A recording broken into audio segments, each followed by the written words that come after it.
Across the Philippines, every region takes pride in its own version of puto. From the soft bite-sized puto calasiao of Pangasinan to the creamy puto maya of the Visayas and the festive purple puto bumbong of Luzon. Yet, in the quiet town of Nabua, Camarines Sur, one delicacy stands apart, the toasted rice puto. Unlike its sweet and fluffy counterparts, Nabua's version is toasted to perfection, giving it a golden hue, a smoky aroma, and a flavor that tells of patience, traditions, and craftsmanship. It's more than just a delicacy. It's a story of how a simple grain of rice becomes a symbol of identity, pride, and cultural resilience. Did you know the word puto came from the Malay and Tamil word putto, which means portion or divided?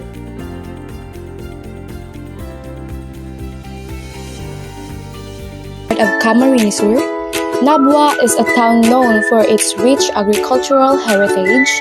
Here, the land yields more than rice, it nurtures culture, unity, and pride. From its fertile field comes a humble delicacy that carries the flavors of the past and the promise of the future.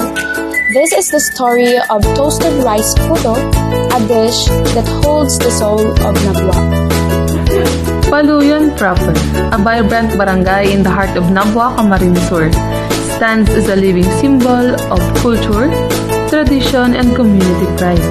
Surrounded by lush rice field and home to the famous toasted rice puto, it captures the spirit of Filipino craftsmanship and heritage.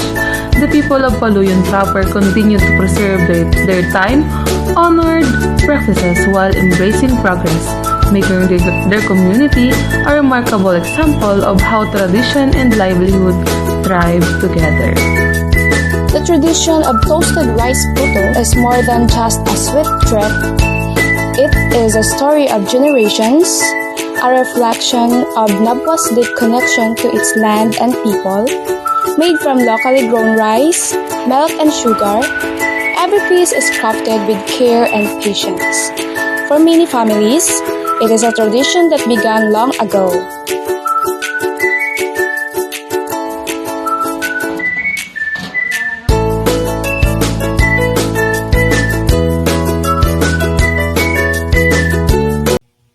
Hurno is a traditional clay or brick oven commonly used in many rural Filipino communities, including Nabua, Camarines Sur, for cooking or baking native delicacies such as toasted rice puto.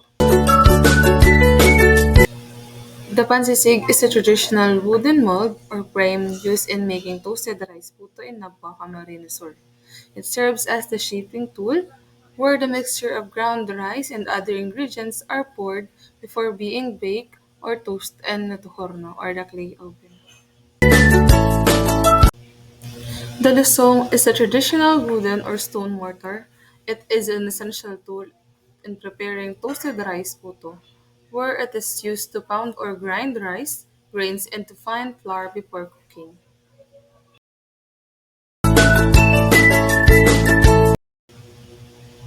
The alo is a wooden pestle traditionally used together with lusong or mortar. It serves as a pounding tool for grinding or crushing rice grains into flour, an essential step in preparing delicacies such as toasted rice. The lata used for steaming is a metal can or container often made from recycled tin cans that serves as a makeshift steamer pot or mold in traditional Filipino cooking, while the molder or the puto molder is a small container or shaping tool used to form individual pieces of puto including toasted rice. Learned by watching mothers and grandmothers, perfected through time and preserved with love. The cultural significance of toasted rice puto for the people of Nabua. Toasted rice puto is more than food. It is a celebration. It graces the tables during fiestas, weddings, and holidays.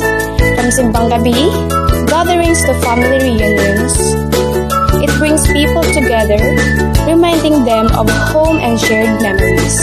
Each bite tells a story of unity, of warmth, and of the Nagüeño way of life. Toasted rice puto is more than a delicacy. It is a heritage worth protecting. It speaks of Nabua's enduring spirit, its love for culture, and its hope for the future.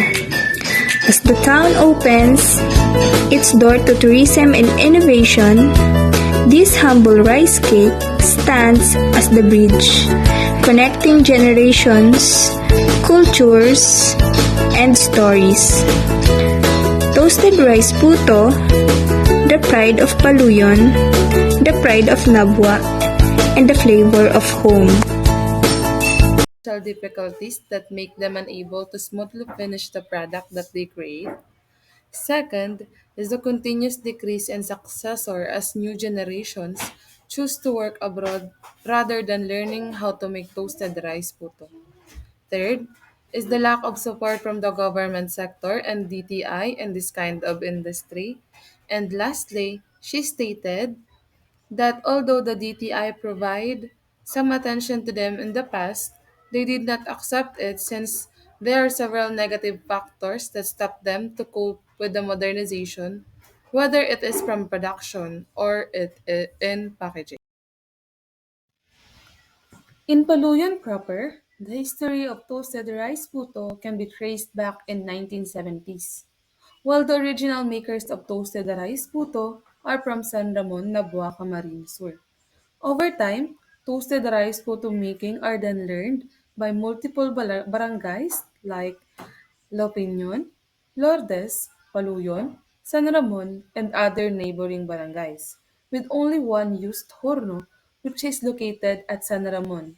Later, with the popularity of OFWs, mainly of the bakers, Kukuha ka ninyo choose ng going tauhan sa mga abroad rather assistance than din sa creating this pamahalaan ng mga low-income pribadong livelihood. institusyon? As time goes by, the only Oo, barangay nakuha ko to. Yung that still makes toasted rice wala. puto is Paluyon and Lourdes.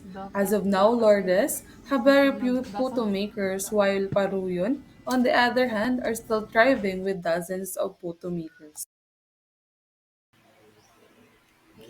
To address some challenges and issues, the researchers gathers information from several local agencies, from the DTI office to Sangguniang Bayan of Nabwa and mainly to the Barangay Hall of Paluyon proper, whereas the researchers ask about concerns and issues that the makers faced, and what action or plan do they think for the future. As the final grains of rice are toasted and the scent of tradition fills the air, the story of Nawa's toasted rice puto continues to live on, woven through every hand that shapes it and every heart that cherished it. More than a delicacy, it is a legacy of love, perseverance, and community. May this film remind us that in preserving our humble traditions, we keep alive the very spirit of who we are as Novenas.